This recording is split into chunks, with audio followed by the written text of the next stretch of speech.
Salut tout le monde, dans cette vidéo je vais tester mon canon que j'ai imprimé avec mon imprimante 3D qui fait 60 cm de longueur, mais surtout j'ai deux différentes balles que je dois comparer afin de voir lesquelles sont meilleures. Donc franchement je m'attendais pas, donc ça fait minimum 5 mm d'épaisseur et il a quand même réussi à le marquer, donc c'est pas juste la peinture qui s'est enlevée, mais bien la ferraille aussi qui a pris la forme un peu. Bon, c'est pas grand chose, mais pour quelque chose d'aussi épais, franchement c'est pas mal. Enfin, ça c'est mon avis personnel bien évidemment. Et cette fois-ci ça sera les cartons, les victimes. Je pensais que ça sera le meilleur test pour une raison, que je pourrais comme ça comparer. Donc nous avons deux concurrents quand même, les Devastator et ceux que vous pouvez acheter sur eBay, je sais plus comment ça s'appelle, mais j'ai remarqué que la bille est plus petite et s'il est un peu plus grosse, et on va voir laquelle est la meilleure. Donc j'ai pensé que ça sera très intéressant de voir laquelle est le meilleur, laquelle est moins chère. Donc c'est ce qu'on va voir dans cette vidéo. Allez, c'est parti.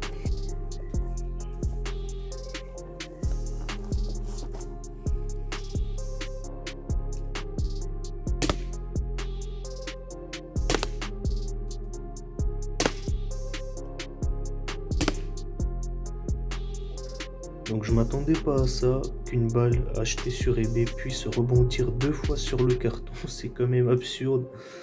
Voilà. Donc ici c'est les Devastator, ici c'est les trucs achetés sur eBay. Donc on va venir regarder tout ça ensemble.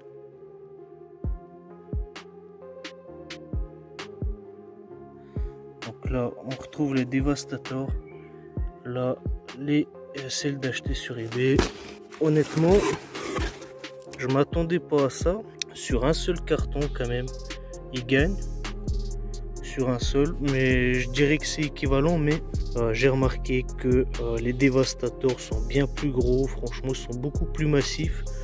Si on regarde la zone d'impact ici et là, franchement ça n'a rien à voir comparé à ça. Celui-là il a l'air plus vouloir pénétrer. Bon, moi je vous conseille fortement les Devastator pour une simple bonne raison, parce que les balles elles rentrent dans le barillet sans aucun souci. Vous n'avez pas d'accroche ou du genre un coup ça rentre difficilement, un coup ça rentre bien. Voilà, déjà à ce niveau là vous aurez pas de problème. Donc, et surtout je pense que le Devastator, vu qu'ils ont plus de poids, ça fera plus un espèce de effet de choc en fait. Ça va cogner plus, certes ça pénétrera peut-être un petit peu moins, mais ça va cogner avec le poids qu'il a. Et surtout leur prix qui est beaucoup plus abordable, et surtout en termes de qualité c'est un peu plus garanti parce que c'est des vrais professionnels qui font, tandis que sur eBay c'est des gens, soit ils impriment, soit ils font avec la colle chaude. Donc moi mon choix personnel il se porterait plus sur les Devastator. En fait même je dirais que je suis